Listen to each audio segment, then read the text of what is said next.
Hey everybody, RockPaperMario here, and welcome back to Let's Play Pokemon Shield, and it is the same day as... Oh, hello. Yeah, sure, go ahead, if you really want to. Yeah, do it. Sparkling white, go for it. I completely forgot about this. Oh, cool. Nice one. I think this is like only, you can only do that in the Isle of Armour, which is really cool. We actually have like way more exploring that we can do in the Isle of Armour now. Since we're able to traverse the water, Truman, which I kind of like showed a little bit of, and that we went to. I can't believe I like came here and then did like nothing. You know, all I did was evolve Homer and that's it. But what our next job is, if you may remember from ages and ages and ages ago, is to like bring Kubfu to all of these random places. And this is like one of them. You just basically need to bring him to these different like pleasure spots. Pleasure spots isn't the right word. These different G spots, and like show him the different places, and he'll be like, wow, this is amazing. Being friendly with your Pokemon makes everyday scenery feel brighter and more colorful, don't you think? So yeah, there's like a couple of different spots that we need to do that on, but first I do not want to pass up this opportunity to get a mushroom. What we could also do with wasn't there like another one like literally just up here? Another one, the pleasure spot. What we could also do with Yuna, which I didn't even think about until just now, is we could just keep her as an Eevee and give her the Max Soup, and we could have a Gigantamax Eevee, because Eevee does have a Gigantamax form. I presume you're able to get it that normal way, and not only by having the Let's Go Eevee file on the game. Hey there, Harry, you've got to see the view from here. Come on, why don't you and Kubfu enjoy the scenery together? Yeah, why not? Scenery? What you gotta do for a bit of scenery around here? That's not exactly what he says, but every time I hear the word scenery like that, it's like all I can think of is that amazing Daffy Duck cartoon. The one where like the artist is screwing around with him by like rubbing things out, like erasing things and drawing things, and there's this one part where there's like no scenery, and he's like, where's the scenery? What do you got to do for a bit of scenery around here, or something like that. He gets like really adamant about it. Is this stuff like not on our map by any chance, before I go like wandering around for no reason? Also, what I need to do is I need to diligently start my stopwatch again. So yeah, I do not know where the rest of these spots are, but there are like a couple of cool places that I can show you now. Also, I'm keen to avoid this Sharpedo here, who is on my ass. Like the chief is riding on the back of a giant slug, biting my ass. Oh, there's no land over here, okay. But there is a max raid battle, which, given the luck we've had with them previously... Lantern, I love you, but not today. I really do love Lantern a whole lot. I think like one of the other spots is actually over there by that tower. That imposing looking tower, which I don't think I'll go to that one. I think I'll go to the other one. Because in this like mission that we have with training Kubfu, we actually have a choice to make at the end of this, whether we want to evolve it into the water type one or the dark type one. And on my main file I did the water type one, so I think I'll do the dark type one this time. This area is called Honeycomb Island, and there's like loads of Diglett here. Like you'll see, it's like there are still 10 more, and I cannot find all 10 of these things on this island. You would think that it's like easy because there's actually like nothing here. except this one island and this one tree, but I was not able to find all of the Diglett here, crazily enough. There is something here. Experience Candy M. Oh, that wasn't it though. Pollen Puff. Pudding Pop. The name's Corn Pop. Oh well, I'll fight you with Kubfu. That's the other thing. I think actually to do this, I need to get Kubfu up to like level 70 or something. So we have like a little bit of work to do, to be honest. This Chansey is already level 40? Are like the levels after... Oh yeah, I realised that with the Rotom in the last battle. Well, do you know what? I'm going to switch out to the Slab. Because the Slab can take this thing out and get more experience as well. I realised that when I battled the Rotom that time. Ha! Can't do anything against the Slab.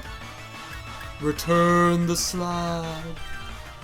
What are you going to do? Heal me? He's like Chansey.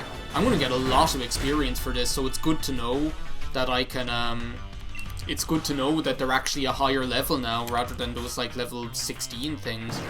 Because I'll probably be able to get Kubfu up to a respectable level by fighting these things, you know, quite quickly. Like, look at that. The Slab grew to level 38. Curse. Return the Slab or suffer my curse. Expect the first ghost when the bell tolls one. I'll go over Leer. I'm never going to use that. Scary Face, nah. Headbutt, nah. We'll be fine. He'll learn like so many other moves that I don't really need to worry about that. Apparently as well, if there's ever foggy weather anywhere here on the Isle of Armour, it seems to be just like sunny everywhere today though. It's cloudy there.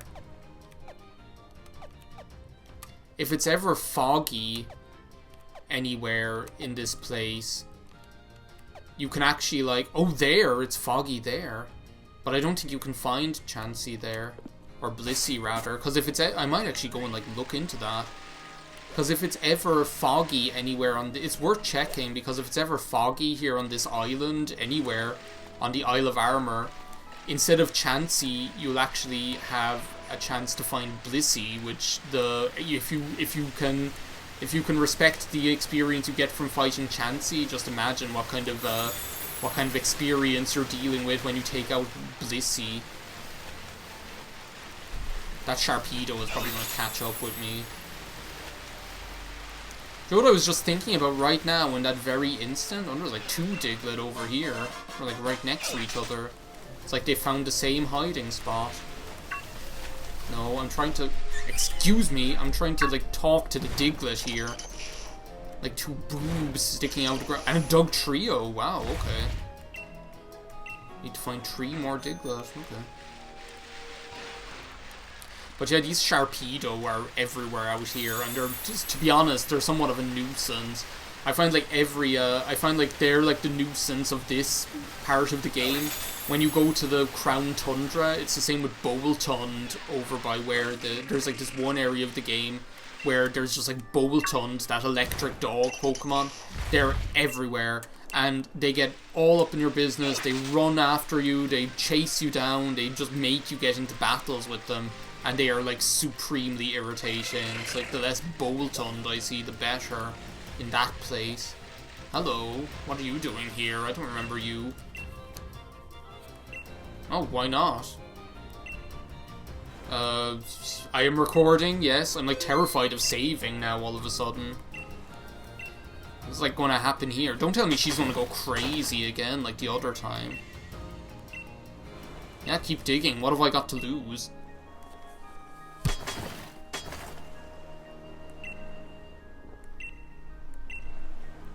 Why do they even ask? What's the incentive to say no? That's what I don't understand. There's also like the chance that they'll go crazy, like that other guy that I talked to off screen. Oh, so that's the incentive to say no. Well, I should have known. What's this over here? Regarding the Diglett, or TR62 Dragon Pulse, that could be extremely useful, actually, considering the gym we're going to be going up against next. I should have known that that was going to happen at some stage. I'm going to go all the way over to that tower, because I think the next one of those pleasure spots is over there. There's definitely one where there's a girl instead of a boy. But I think, like, it's the last one, the one that's over there. Oh, Sharpedo. I'm just gonna, like, stay out of my life today. The best thing to do is just to, like, time your boost on the bicycle. So that you're just able to, like, get away from them. Because you can, like, be... Oh, it's, like... Is it foggy here or is it cloudy here? Or is it sunny here? I think it's just, like, intensely sunny is what it is. So this is, like, one of the towers where we'll end up having to fight with Kubfu. But I don't think I want to do that yet. There's still, like, another one of those spots that I need to go and visit. But I don't know where it is exactly. I'm sure it'll turn up. Well, there's, like, Volcarona up there, the future of Amaterasu. The fact that we can, that we can cycle over water just makes it so much easier to travel in the Isle of Armour. It's just everything is so much simpler, to be honest. We're just having a nice relaxing day here, aren't we? We're not really accomplishing much. We're just going around with Kubfu, enjoying the scenery. Got our bike upgraded, even though I need to actually go get the official upgrade. Like the actual upgrades that you get that enables you to have more speed. Is there not, like, another one of those spots here? You're just like a regular person like you or me, so... I'm gonna talk to... what are you doing here? Oh, the Watt Trader? Ugh, I don't need any of that crap. I want to talk to Mustard so that I can, I want to talk to Mustard so that, well, where is he? He's not even here. Oh no, he's probably in here sitting on his can, yeah. Hey there.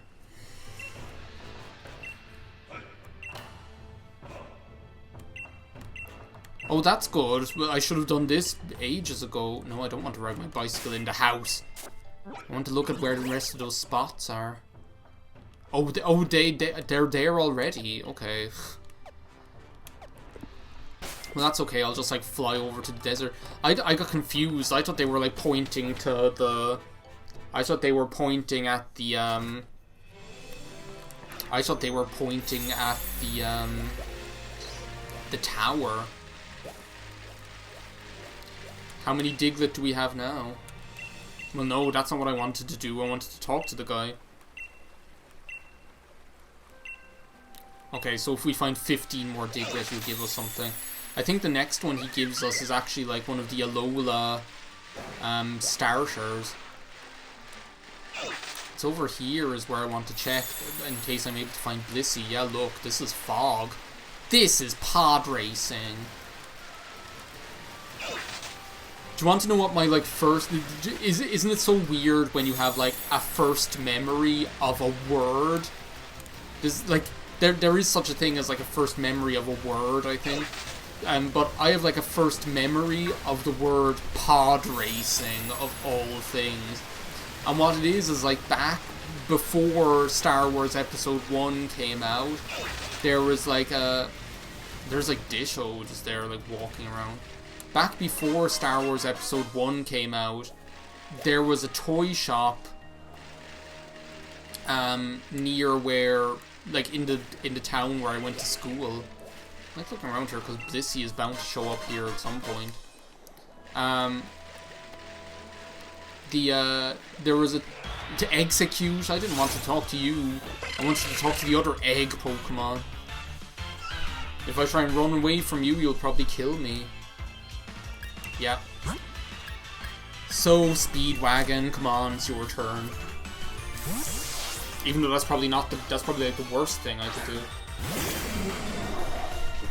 gives me a chance to tell this story, which, funnily enough, there was a toy shop, and the name of the toy shop was Toys and Stories. It was just like a small toy shop, right? And it was like the only toy shop that was in the small town. One of those isn't appearing. It should appear. I think they can appear anywhere. Just hear loads of ditto.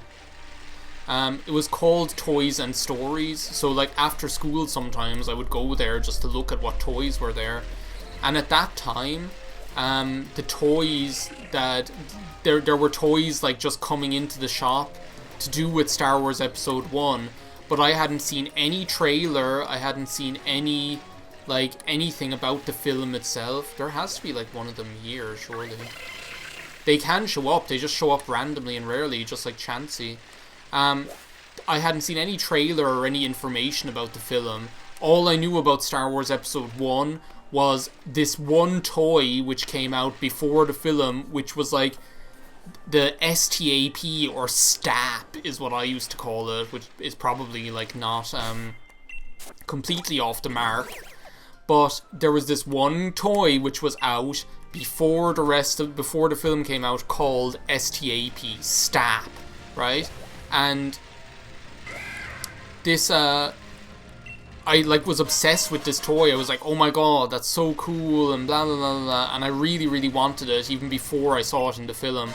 And I remember like talking to the girl who worked in the shop. I was talking to her about it. And I was like, it's really, really cool, and blah, blah, blah, blah, whatever. And then she was telling me about how she had been over in America recently. I think it was America. It was either America or London, but I think it was America. And she was telling me how that she had seen the film there, because that was quite normal at the time. That was quite normal at the time that it would take... like films would not come out in Ireland like until way after they came out in other countries. Like I think that's after changing quite a bit now because of globalization, you know. There's the problem is if you bring a film out in another country before you bring it out in another one, then people are just going to like download it and they won't go and see it in the cinema. So it's not like that anymore. Things pretty much come out at the same time. It's like foggy here as well. I really need to like look for Blissey in like one of these places. If I need to get that Kubfu up to level 70. I also need to get my bike upgraded because I'm not going like cycling on this slow boat to China. So she had like seen the film already in whatever other country. And she was telling me about how this toy, the STAP, the STAP, which I like couldn't wait to see in the film. It was only in the film for like a minute, was what she was telling me. Which she's right. Like this toy, which was like and it was like such a big deal. It was like, oh my god, the new toy for the new Star Wars film. And she's right. It only appears in the film for like 1 minute. It's extremely insignificant. In comparison to all the other things that happen in Star Wars Episode 1. And she was telling me that the part that's like really amazing in the film is, and she just said, the part that's really impressive is the pod racing. And I didn't even know, I had like no concept of what pod racing was. Like I had no idea what she actually meant. I didn't even know what to picture in my head as being pod racing. Is there not someone here showing me another pleasure spot? Sure, I think it's like, maybe it's over there on the beach. So I had like I had no idea what it was, only that according to her, it was like the most impressive element of the film. Which you could argue that that's true. The pod racing segment of the film is extremely impressive. I would argue that actually the battle between the final sequence where you have like the simultaneous like Gungans versus the droids, as well as the duel of the fates, like with with Qui-Gon Jinn and Obi-Wan and Darth Maul, as well as the Queen Amidala infiltrating the palace again or whatever. I would argue that that's like more impressive to a certain extent, but the pod racing scene is definitely impressive. But I think it's like really crazy that I have like this really vivid memory of where I first heard the word pod racing of all things. I cannot find this person who's supposed to show me the next pleasure spot. I think I'd better like just return to Mustard and see what he says. Apparently we're like the best of friends already, so we don't even need to talk to him anymore. Or we don't even need to see any more pleasure spots.